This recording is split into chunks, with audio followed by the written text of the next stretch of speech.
Hello दोस्तों, नमस्ते, प्रणाम। मैं आप लोगों की खुशबू यादव आदि गीत के चैनल पे सभी का स्वागत है।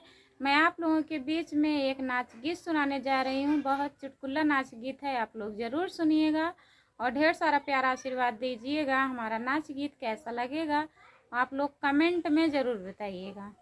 बिन बिजली के रोशनिया हमरे डरिया लागना, बिन बिजली के रोशनिया हमरे डरिया लागना।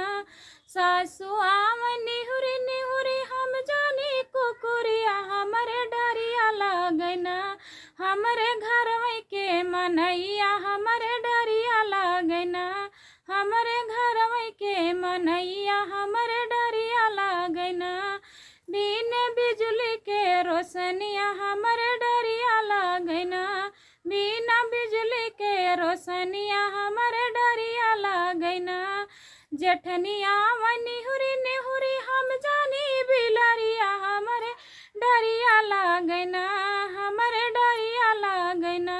हमरे घर के मनैया हमरे डरिया लागना, बिन बिजली के रोशनिया हमरे डरिया लागना, बिन बिजली के रोशनिया हमरे डरिया लागना। ननदिया निहुरी निहुरी हम जाने चोटिनिया हमरे डोरिया लागना, हमरे घर के मनैया हमरे डरिया लागना। बिन बिजली के रोशनी